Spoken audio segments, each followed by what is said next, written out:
శ్రీ నరేంద్ర మోదీ గారి రాక, గంగమ్మ తల్లి భూమి మీదకు వచ్చి హిమాలయాల నుంచి భూమి మీదకు వచ్చి ఎలా సేధనిచ్చిందో, మన ప్రియతమ గౌరవ ప్రధానమంత్రి శ్రీ మోదీ గారి రాక ఈ ఎన్డీఏ పునర్కలయిక 5 కోట్ల మంది ప్రజలకి ఆనందాన్నిచ్చింది.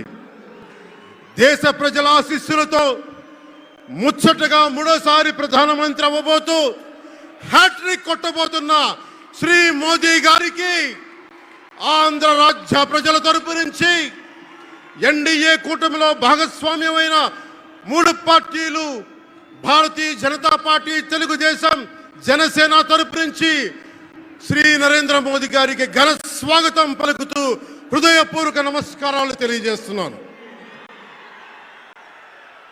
2014లో తిరుపతి బాలాజీ వెంకటేశ్వర స్వామి సాక్షిగా ఈ పొత్తు మొదలైంది. ఈ రోజున ఇక్కడ 2024లో బెజవాడ కనకదుర్గమ్మ సాక్షిగా ఈ పొత్తు వేరే రూపం తీసుకోబోతుంది. దుర్గమ్మ తల్లి స్వయంగా ఆశీర్వదిస్తుంది. ఇక్కడ ఆంధ్ర రాజధానికి అమరావతి దేదీప్యమానంగా వెలగాలని, దానికి నేను అండగా ఉన్నానని మోదీ గారు మరీ వచ్చారు ఇక్కడికి. ఒక్కసారి మన కోసం వచ్చిన మోదీ గారికి, మన కష్టాలకు భుజం కాయడానికి వచ్చిన మోదీ గారికి, 5 కోట్ల మంది ప్రజల కోసం నేను ఉన్నానని చెప్పి వచ్చిన మోదీ గారికి ఒక్కసారి బలంగా కరతాళ ధ్వనులతో ఘన స్వాగతం పలుకుదాం.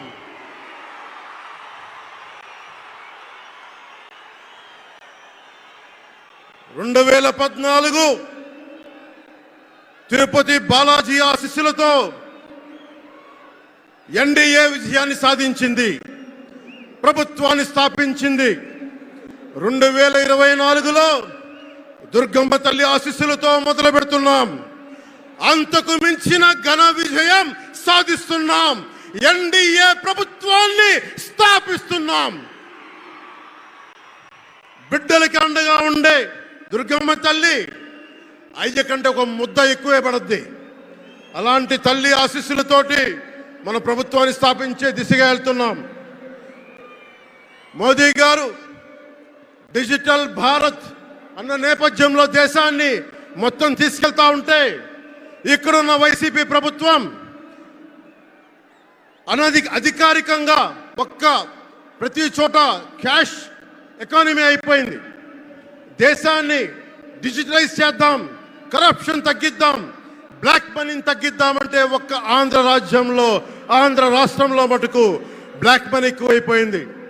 ఉదాహరణకి సారా తీసుకుంటే, ఏరక్ వ్యాపారమే తీసుకుంటే, సంపూర్ణ మద్యపాన నిషేధం అని చెప్పి వచ్చిన వ్యక్తి ఈ రోజున మద్యాన్ని సారా ముఖ్యమంత్రి కాదు, అతను ఒక సారా వ్యాపారి. అతను ఈ రోజున 1,13,580 కోట్ల రూపాయలు 5 సంవత్సరాల్లో అఫీషియల్గా అన్అఫీషియల్గా సేల్స్ అది పెట్టారు.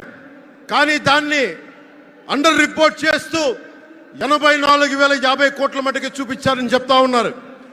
ఈ రోజున కేంద్ర ప్రభుత్వానికి కానీ భారతదేశపు ఎక్స్చెక్కర్కి కానీ 10,000 కోట్ల రూపాయల జిఎస్టీ ఎవేషన్ జరిగింది. అలాగే ఇసుక దోపిడీ, జేపీ వెంచర్స్ పేరు మీద ఆ బినామీలు ఎవరో తెలుసు, ఆ 5 మంది. पवन जरा पुलिस के लोग उनको नीचे उतारिए उनको। बिजली के तार हैं, आप क्या कर रहे हैं वहां? Please come down.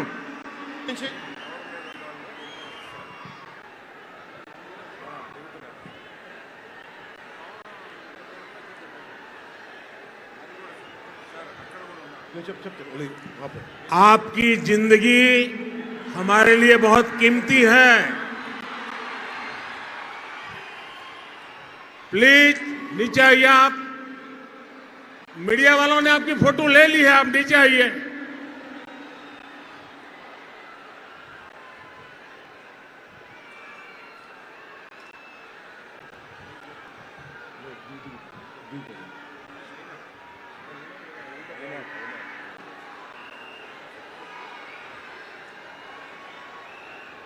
आप नीचे आइए मेहरबान।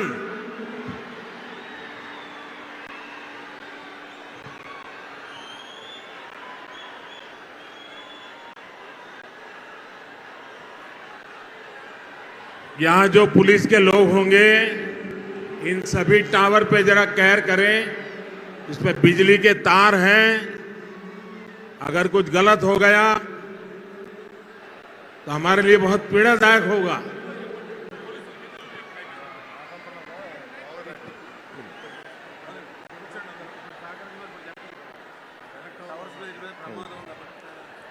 దయచేసి అందరూ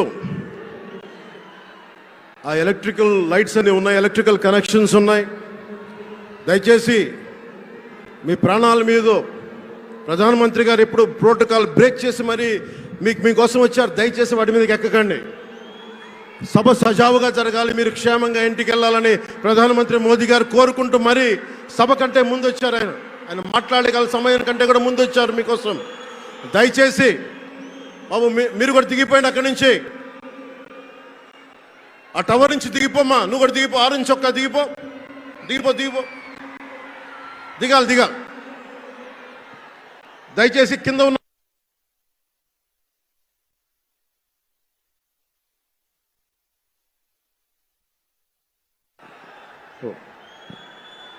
చుట్టుపక్కల ఎవరైనా టవర్స్ మీద ఎక్కుతాను దయచేసి డిస్కరేజ్ చేయండి.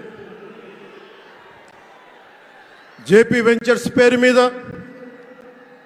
జగన్ బినామీలు దాదాపు 40,000 కోట్ల స్కామ్ ఇసుక దోచేశారు. అందరూ అడిగిన వాళ్ళని, కిషన్ అనే రిపోర్టర్ని చిత్తూరులో చంపేశారు. ఇక లా అండ్ ఆర్డర్ దృష్టికి వస్తే ఆంధ్రప్రదేశ్ హైయెస్ట్ గాంజా క్యాపిటల్ అయిపోయింది.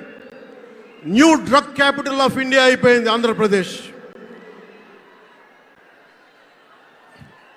రాజ్యసభ హోంశాఖ సహాయ మంత్రి శ్రీ అజయ్ కుమార్ మిశ్రా గారు 2019 ఒక ప్రశ్నకి సమాధానంగా 2019-2021లో 30,196 ఆడవాళ్ళు అదృశ్యమయ్యారని చెప్పి స్వయాన రిపోర్ట్ చేశారు. 7,918 మంది 18 ఏళ్లలోపు యువతులు, 22,278 మంది 18 ఏళ్ల దాటిన యువతులు. దీనికి ఒక్క స్పందన లేదు ఈ ప్రభుత్వం నుంచి. ఒకవైపు ఆత్మనిర్భర్ భారత్గా, సెల్ఫ్ రిలయంట్ భారత్గా ఎక్కడి నుంచో విదేశాల నుంచి వచ్చిన సంస్థలు భారతదేశానికి వస్తుంటే ఆంధ్రప్రదేశ్కి రావాల్సిన సంస్థలు పారిపోతూ ఉన్నాయి. 2,200 కోట్ల పెట్టుబడితో సంస్థ హైదరాబాద్ తరలిపోయింది. Amar Raja, Franklin Templeton, Reliance electric unit ఇవన్నీ ఈరోజు వెళ్ళిపోయినాయి ఆంధ్రప్రదేశ్ నుంచి. పారిశ్రామిక ప్రగతి ఒకప్పుడు 2019లో 10%, 10.24% ఉండగా ఈ రోజున -.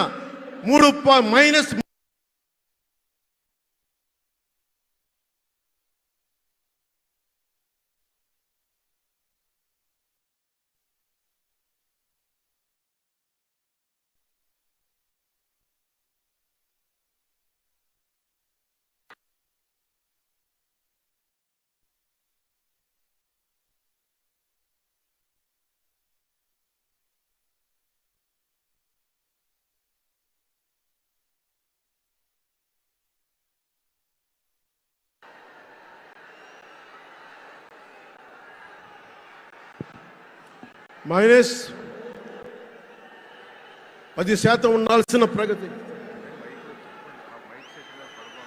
దయచేసి మీరు అందరూ మైక్ సెట్ మీద పడకుండా దూరంగా వెళ్ళండి. అందరూ దయచేసి మీ ఉత్సాహం రాష్ట్రం వైపు చూపించండి, దేశం వైపు చూపించండి. మైక్ సెట్ మీద పడితే మనకి మాట్లాడటానికి ప్రధానమంత్రి గారు విలువైన మెసేజ్ ఇస్తారు. దానికోసం మైక్ మీద పడకుండా, కన్సోల్ మీద పడకుండా దయచేసి అందరూ అక్కడున్న యువకులు అందరూ దయచేసి ఒత్తిడి చేయకుండా వెనక్కి వెళ్ళండి. ఆంధ్రప్రదేశ్ నెగిటివ్ గ్రోత్ పోతా ఉంది. మా మీద తెలుసు వైజాగ్లో ఇన్సిడెంట్లు కానీ ప్రతిపక్ష నాయకుల మీద ఎలాంటి దాడులు చేశారో బీజేపీ కార్యకర్తల్ని పొట్టల్లో కత్తులు గుచ్చి పేగులు బయటికి తీశారు వైసీపీ నాయకులు. వైఎస్ వివేకానంద రెడ్డి గారిని మర్డర్ చేయించిన ప్రభుత్వం ఇది. సిబిఎన్ గారిని ఇబ్బంది పెట్టిన ప్రభుత్వం అరెస్ట్ చేసి నన్ను స్వయాన అనేక పర్యాయాలు అడ్డుకున్న ప్రభుత్వం ఇది. ఈ ప్రభుత్వం పోవాలి. ఈ ప్రభుత్వం పోవాలంటే ఒకటే, డబ్బులు పెరిగిపోయిన జగన్కి ఎవరు అడ్డు ఆపు లేరు, నేను ఏదైనా చేయగలను అనుకుంటున్నాడు. రావణాసురుడు కూడా ఒకటే అనుకున్నాడు, నా చుట్టూ బంగారంతో కట్టిన లంక ఉంది, వజ్రాలతో వైడూర్యాలతో ఉన్న పుష్పక విమానం ఉంది, ధీరులు సూరులు మంది మార్బలం ఉన్నారు అనుకున్నాడు. నన్నేం చేయగలడు అనుకున్నాడు. నార చీర కట్టుకొని నేల మీద నిలబడి శ్రీరాముడు బాణంతో చంపేశాడు. రాష్ట్రాన్ని రావణ కాష్టం చేసిన అయోధ్యకే రాముణ్ణి తీసుకొచ్చిన శ్రీ మోదీ గారు ఇక్కడ ఉంటే, రాష్ట్రాన్ని రావణ కాష్టం చేసిన చిటికిని వేలంత రావణాసురుణ్ణి తీసేయడం అంత కష్టమా? నేను తాడేపల్లిగూడెం సభలోనే చెప్పాను, ఇక్కడ నుండి నేను దేవదత్తం పూరిస్తున్నానని. అర్జునుడు పూరించిన శంఖం దేవదత్తం అంటే, నేను దేవదత్తం అన్నాను కానీ పాంచజన్యం అనలేదు. అది పూరించాల్సింది ద్వారకలో ఉన్న శ్రీకృష్ణుడే. అక్కడి నుండే మోదీ గారు పాంచజన్యాన్ని వచ్చిన మోదీ గారు, గుజరాత్ ద్వారక నుంచి వచ్చిన శ్రీ మోదీ గారు ఈ కురుక్షేత్ర యుద్ధం కోసం పాంచజన్యాన్ని పూరిస్తారు. ఇక్కడ జరగబోయే ఎన్నికల కురుక్షేత్రం, ఈ యుద్ధం ఫలితం ధర్మందే విజయం. పొత్తు